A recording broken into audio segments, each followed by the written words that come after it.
샘터 가족 여러분, 안녕하십니까? 샘터지기 김덕겸 목사입니다.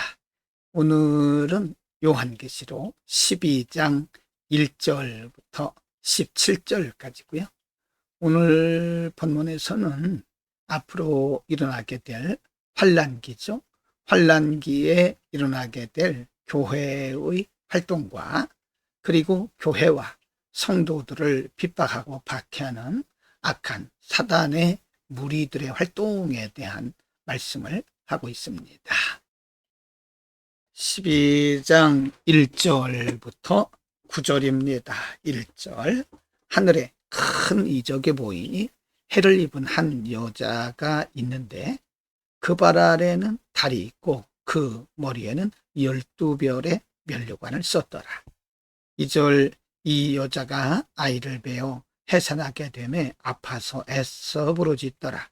3절, 하늘에 또 다른 이적이 보이니 보라, 한 큰 붉은 용이 있어 머리가 7이요 뿔이 10이라.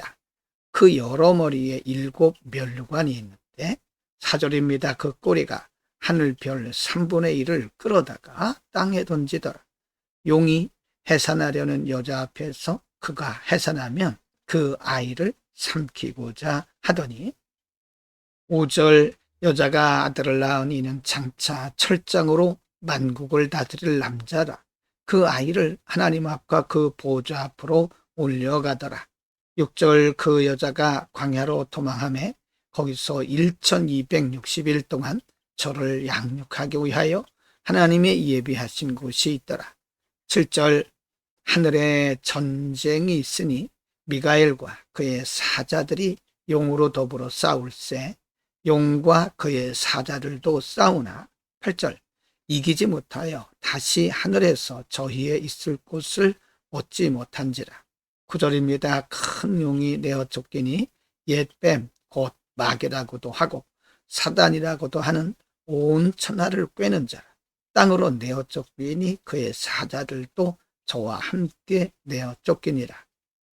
이 부분에서는 용어에 대한 해석을 잘 해야 합니다.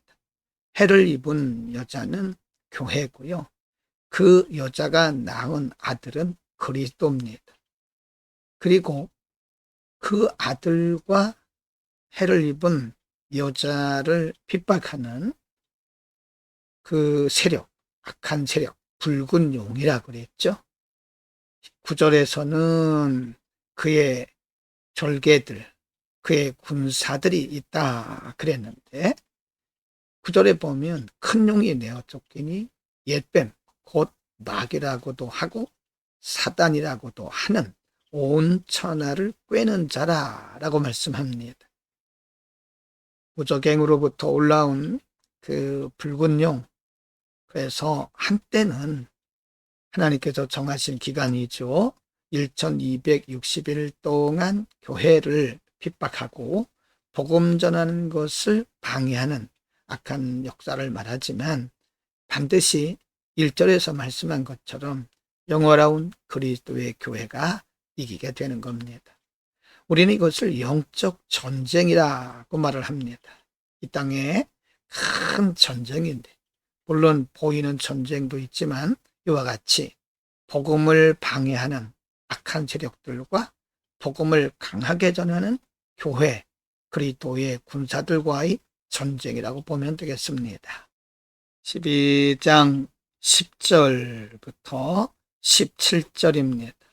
10절, 내가 또 들으니 하늘에 큰 음성이 있어 가로되 이제 우리 하나님의 구원과 능력과 나라와 또 그의 그리스도의 권세가 이루었으니 우리 형제들을 참소하던 자 곧 우리 하나님 앞에서 밤낮 참소하던 자가 쫓겨났고 11절, 또 여러 형제가 어린 양의 피와 자기의 증거하는 말을 인하여 저를 이기었으니 그들은 죽기까지 자기 생명을 아끼지 아니하였도다.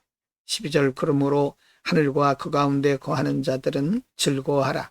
그러나 땅과 바다는 화 있을진저 이는 마귀가 자기의 때가 얼마 못된 줄을 알므로 크게 분내어 너희에게 내려갔음이라라 하더라. 3절, 용이 자기가 땅으로 내어 쫓긴 것을 보고 남자를 낳은 여자를 핍박하는지라.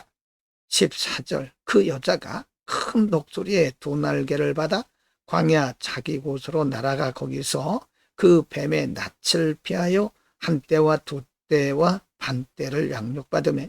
15절 여자의 뒤에서 뱀이 그 입으로 물을 강같이 토하여 여자를 물에 떠내려가게 하려 하되.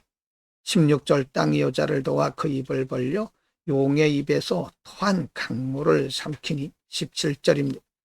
용이 여자에게 분노하여 돌아가서 그 여자의 남은 자손 곧 하나님의 계명을 지키며 예수의 증거를 가진 자들로 더불어 싸우려고 바다 모래 위에 섰더라.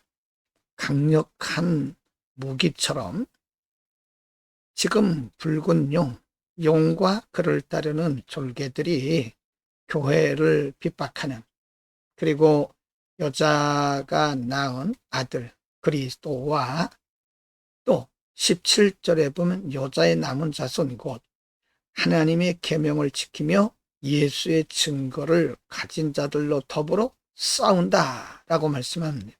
이미 이들과의 전쟁이 시작이 되었고 또 그들과 싸우기 위해서 바다 모래 위에 섰다. 바다 모래라고 하는 것은 이 세상을 의미하는 거죠.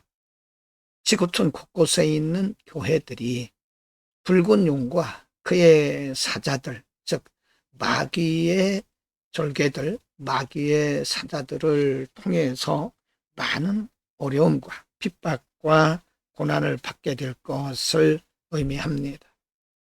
이제 그 때가 얼마 남지 않은 것을 알기 때문에 용과 그의 졸개들은, 그의 사자들은 교회와 그리고 믿는 자들을 강하게 박해할 것이지만 분명히 말씀하기를 그 기간이 한 때와 두 때와 반 때 1260일이라고 말씀하고 있습니다. 그것은 사실적으로 1260일이 아니라 그만큼 정해져 있긴 하지만 짧다라고 하는 것을 말씀하고 있는 거죠. 오늘은 강한 영적 전쟁에 대한 예고에 대해서 공부를 했습니다. 해를 입은 여자는 교회를 말한다고 이미 말씀드렸고요. 붉은 용은 사단과 그의 사자들을 의미합니다. 이제 교회가 한때 강하게 복음을 전하다가 또 한때 용의 무리를, 즉 사단의 무리들에 의해서 강한 핍박을 받고 믿는 자들까지도 상당히 강한 핍박과 박해를 받을 것을 예고합니다. 그러나 그 기간이 계속되는 것이 아니라 정해졌다고 말씀하죠. 하나님께서 교회를 용의 무리들, 사단의 무리들에게 허용하신 것은 교회를 더욱더 새롭게 하기 위함이고 아직도 주께로 돌아오지 아니한 하나님의 백성들을 돌아오게 하기 위한 기회를 주시는 거죠. 안 믿는 사람들에게, 불신자들에게 있어서, 악의 무리들에게 있어서 그것은 심판이고 재앙이지만 하나님의 백성들에게 있어서 그것은 하나님의 부르심입니다. 기도합니다. 걸어가신 아버지, 이 땅에 일어날 강한 핍박과 박해, 영적 충돌과 전쟁이 있을지라도 하나님의 백성들은 하나님께서 철저하게 지키심을 믿습니다. 우리가 믿음으로 견고해져서 시대를 이겨나가게 하옵소서. 예수 그리스도의 이름으로 기도드립니다. 아멘.